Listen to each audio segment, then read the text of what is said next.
Mga kababayan, sana po tapusin niyo ang video na ito dahil meron po akong gustong iparealize sa inyo.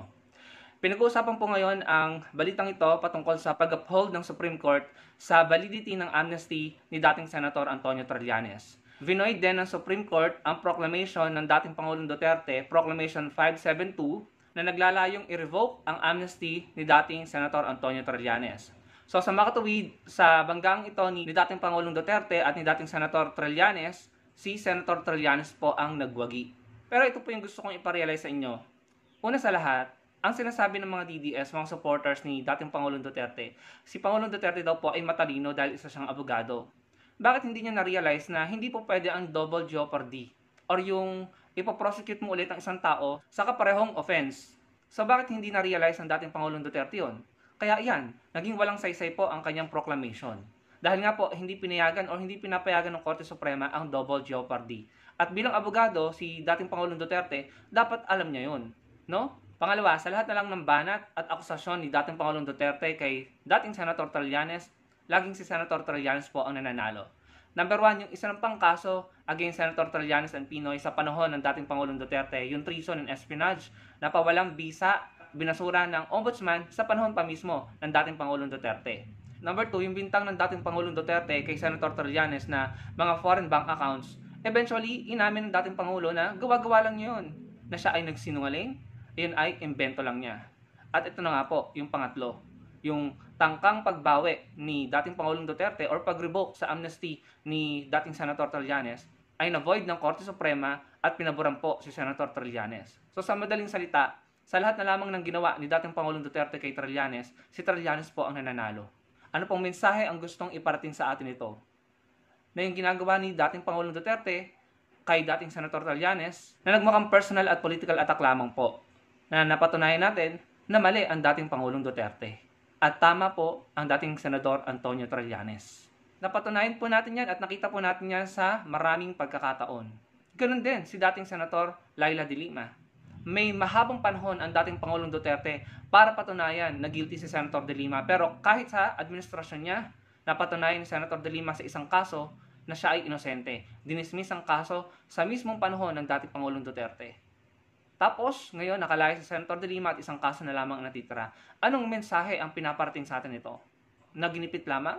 Na politically motivated ang ginawa kay Senator Laila de Lima? Na gawa-gawa lamang yung mga kaso laban kay Senator de Lima, kagaya nung gawa-gawang imbentong foreign bank accounts ni Senator Trillanes na inamin na imbento nga po ni dating Pangulong Duterte. Anong mensahe ang sinasabi sa atin ito? Kung hanggang ngayon pa naman ay hindi mo pa rin nare-realize na dapat mong ma-realize, good luck na lang sa'yo. Pero ibabahagi ko rin sa inyo ito, baka sakaling ma-realize nyo na ang hindi nyo pa rin nare-realize. Nung panahon ni dating Pangulong Duterte, hindi pinakailaman ng DOJ or walang ginawang aksyon ang DOJ sa mga kasong isinampa laban kay Pastor Kibuloy. Inakyat yan sa DOJ or inapila yan dahil nga dinismiss sa Davao City. No?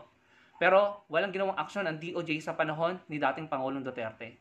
Kaya in fairness kay PBBM, ngayon, nabibigyan ng pagkakataon, no, na marinig ang mga sinasabing na biktima ni Kibuloy. No? Pero nung panahon ni dating Pangulong Duterte, wala, hindi nila inaksyonan ang kaso na yan. No? So, anong mensahe ang sinasabi sa atin ito? Na kapag kaibigan, kaalyado, hindi aaksyonan ang mga kasong isinampa sa kanya? Kayo na lang po ang humusga. Ang masakit lamang, hanggang ngayon, kahit naglabas na po ng arrest warrant ang korte, hindi pa rin po mahagilap si Kibuloy. No? Ang masakit, kapag ordinaryong tao, ang bilis maaresto. Pero kapag influential, powerful, mayaman, parang tila ang bagal, no, ng ating otoridad. Kapag ordinaryong tao, arestado agad. Yung iba nga, tumba agad EGK. Pero kapag influential, powerful, parang tila ang bagal, at parang walang intelligence fund or confidential fund ang ating mga otoridad para hindi nila malaman ang lokasyon ng aarestuhin nila. Kapag powerful, influential at mayaman ang aarestuhin. Ganun ba talaga ang realidad sa Pilipinas? Kapag street level, arestado, tumba. Pero kapag powerful, mayaman, influential, parang pinanghihinaan, weak, walang kakayahan, walang intelligence fund ang ating mga otoridad. Ganun ba ang realidad sa atin ngayon? Ito pa, ito ang magandang halimbawa na nagpapakita na double standard at bias po ang nakaraang administrasyon. Si Robin Padilla, binigyan po ng absolute pardon ng dating Pangulong Duterte. Kung hindi po siya binigyan ng absolute pardon, hindi po siya senador ngayon kasi wala siyang karapatang bumoto at tumakbo sa public office. At hindi na siya pwedeng mag-travel. Yun po yung pagkakaintindi ko. Pero binigyan po siya ng absolute pardon ng dating Pangulong Duterte kaya po siya ay nakatakbo bilang senador. Ano po bang naging kaso ni Robin Padilla? Sa pagkakaalam ko po, may kinalaman sa illegal possession of firearms. So, tignan po natin, paghambingin natin. Si Robin Padilla, ang kaso niya ay walang kinalaman sa interes at national security ng bansa. No? Hindi bansa ang pinaglaban niya kaya siya kinasuhan. Pero, binigyan siya ng absolute pardon ng dating Pangulong Duterte. On the other hand, si dating Senador Antonio Trillanes, siya po ay nagrebelde dahil hindi na nila kaya ang nangyayaring katawalian sa AFP, kaya sila ay nagrebelde. Although alam natin na mali yung paraan niya, pero ginawa niya yon para sa kapakanan ng mga kapwa niya sundalo, sa kapakanan ng mga Pilipino. At dahil dun sa pagrebelde nila, kahit nakulong siya, nasiwalat ang mga baho at katawalian sa AFP. Eventually, nung naging senador siya dahil hinangaan siya ng mga Pilipino sa ginawa niya, kahit nakakulong siya, naging senador siya, gumawa siya ng mga batas na napapakinabangan ng mga sundalo ngayon. Reforma sa kasundaluhan at yung mga benepisyo ng mga sundalo natin ay na-improve. Dahil yan sa pagrebelde at pagka-senador ni Senator Antonio Trillanes. Pero anong ginawa ng dating Pangulong Duterte? Nag-attempt siya na tanggalin, i-invalidate ang amnesty ni dating Senator Trillanes. So pagkumparahin nyo, anong napala natin dun sa ginawa ni Robin Padilla kung bakit siya nakulong at nakasuhan? Wala, kasi illegal possession of firearms. Pero pinaboran siya ng dating Pangulo at binigyan siya ng absolute pardon para sa benefit niya, para maibalik ang civil and political rights niya. Kaya nga siya nakatakbo bilang senador eh. Pero ano nga pong napala ng Pilipinas? Pilipinas ba ang pinaglaban ni Robin Padilla noong siya'y nakagawa ng mali? Kaya siya binigyan ng absolute pardon? Pero kung titingnan natin si Senator Trillanes, pinaglaban niya ang mga kapwa niya sundalo. May kinalaman sa Pilipinas, sa mga Pilipino, kapakanan ng mga Pilipino. Kaya siya kinasuhan, kaya siya nakulong. Pero siya pa tong gustong tanggalan ng amnesty ng dating Pangulong Duterte. Mga kababayan, tinawag nyo na sandalong kanin si Senator Trillanes. Pero alalahanin nyo kung bakit natin siya ginawang senador kahit nakakulong siya. Dahil na-appreciate natin yung ginawa niya sa mga kasundaluhan natin. Dahil na-appreciate natin na handa siyang makulong, handa siyang ilagay yung buhay niya sa alanganin, sa peligro, para lamang marinig sila at para malaman ng buong Pilipinas, ng mga Pilipino, ang pinaglalaban nila.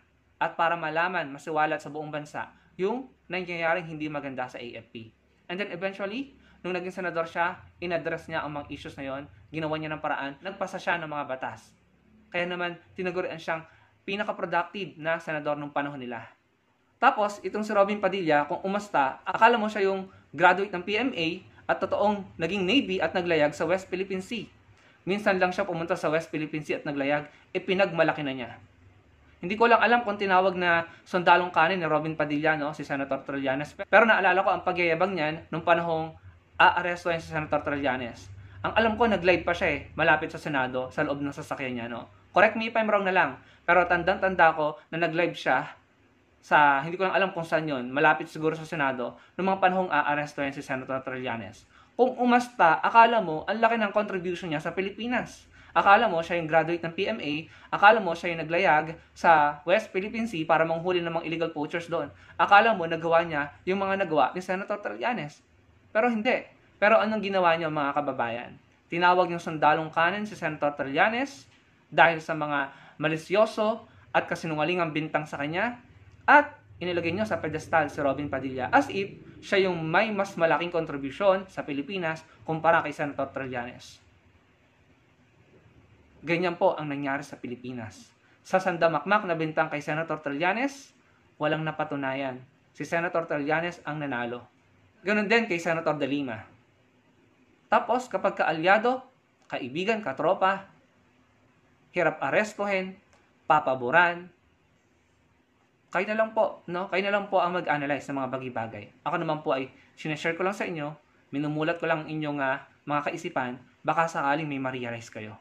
Ayun lang po mga kababayan. Sana sa susunod, huwag na po nating hayaan na mamayagpag, magwagi ang mga kasinungalingan, ang mga fake news, no? Kilalanin natin ang personality, ang ugali, ang behavior ng mga pinuno na iluluklok natin. Maging matalino po tayo, maging kritikal sa pag-iisip, at wag basta-basta magpalinlang, wag basta-basta maniwala. Hindi porket ina-idolize nyo or gustong-gusto nyo yung tao, kapag nagsalita yung taong yon, ay papaniwalaan nyo na agad. I-check nyo, i-double check nyo, itanong nyo, tignan nyo kung may katotohanan po ba. Dahil sobrang sakit na po kung hahayaan pa natin na kasinungalingan at fake news ang mamamayagpag sa ating bansa. Kaya somehow na-appreciate ko ang administrasyon ni PBBM dahil kahit papano, ang dami nating nalalaman na katotohanan ngayon. At yung mga taong dapat mapanagot ay napapanagot at yung mga taong dapat bigyan ng hustisya ay nabibigyan ng hustisya. Kahit hindi ko siya sinuportahan, na-appreciate ko yung mga polisiya at ibang development na nangyayari sa ating bansa, lalo-lalo na yung mga pro-Filipino policies ng Pangulo. Maraming pong salamat sa inyong panonood mga kababayan. Sana malike nyo ang video na ito at ibahagi nyo po ang inyong komento sa comment section. Magkita-kita po tayo sa susunod kong video. Salamat po.